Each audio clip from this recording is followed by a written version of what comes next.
So now that we talked about how to find the slope of a line on a graph, given 2 points, and even given an equation, how do we actually create the graph in the first place? Like, how is it made? Well, that's what we're going to talk about right here. Now, this is the slope-intercept form that we're going to be using a lot. Now, sometimes, like we talked about last time, it's not always going to be in slope-intercept form. But with the most part for the beginning, we're going to focus on just how to do it with this. So, I'll give you an easy example first. So, y equals negative 6x plus 5. Okay, now we know what the slope is, right? We talked about that. The slope is going to be negative 6, and the y-intercept right here is going to be 5. But what does that actually mean? Now, well, the y-intercept, like I said, is where it crosses this axis right here. But what does the slope mean? Remember, we talked about slope is rise over run. How does negative 6 go rise over run? There's no top, there's no bottom of our fraction. Well, think about how we can write negative 6 as a fraction, okay? Anytime you have a whole number, you can write as a fraction by dividing that number over 1. So this means you can say the slope is also negative 6 over 1, because that's the same as negative 6. And now, here's our rise. Our rise is, well, technically a fall, right? Because negative 6 means going down, and our run is a 1.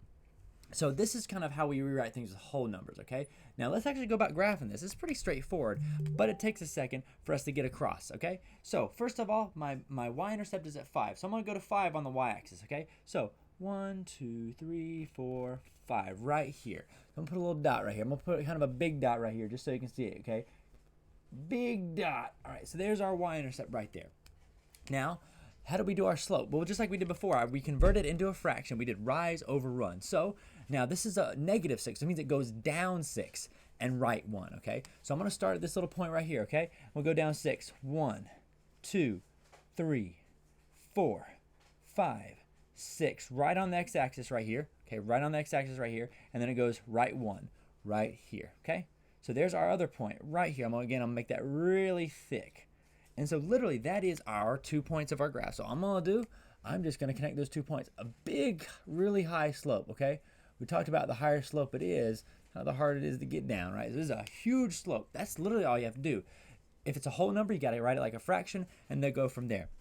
Now let's do one. I want to kind of write it over here, kind of right beside on my shirt, okay? I'm going to do one very similarly, except this time we're going to have a fraction, okay? 2/5 x minus, let's say 3. Why not? Okay, so again, let's label our things. So this is our slope right here. Our m is equal to 2/5. Okay, now this is much lovelier because now we have a rise, we have a run. Our rise is 2 and our run is 5, okay? And then right over here, we have our y-intercept at negative 3. So perfect, just lovely. Now, all we got to do is graph this thing. I'm going to erase this real quick, and we're going to graph it.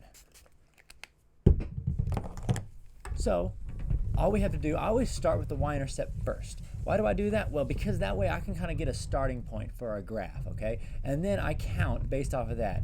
Before, when we were doing it, I really didn't care where you counted. Like when we were looking at our points on our graph, it didn't really matter. But now that we have something kind of a definitive starting point, and we're actually making the graph ourselves, it helps us a lot figure it out. So negative 3, I'm going to go negative 3. So here's my center, okay? I'm going to go on the y-axis at negative 3. 1, 2, 3. Boom, right there. Put a dot right there. Big dot, big dot. Okay.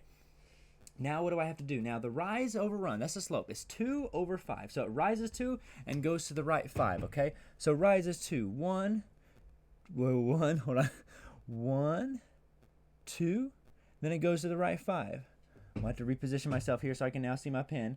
1, 2, 3, 4, 5. So there's our new point, okay? So it's kind of like our working our way backwards from our graph. So now here's my slope of this one. And again, I'm just going to draw a straight line through this. And you could theoretically, just a quick thing I want to mention, you can actually go further than this. If you want to really draw a nice line, which is definitely not mine, you can even go up 2 and then right 5 again, okay? So now the key thing is the rise over run part. If you have negatives, that means it moves down or to the left if it's on the bottom. If you have positives, it means it moves up or to the right if it's on the bottom as well, okay? So kind of just keep up with that. I'm even going to write that here. I'm going to say up, right, and this was down and right, okay? And technically, if you have a negative on the bottom, that makes it go left, but most of the time I like to travel on the right, okay? Now, next up, we're going to talk about what happens when we have interesting equations that are missing things, okay? That maybe don't have an m or maybe don't have a b, so what do we do with that? We'll talk about that next.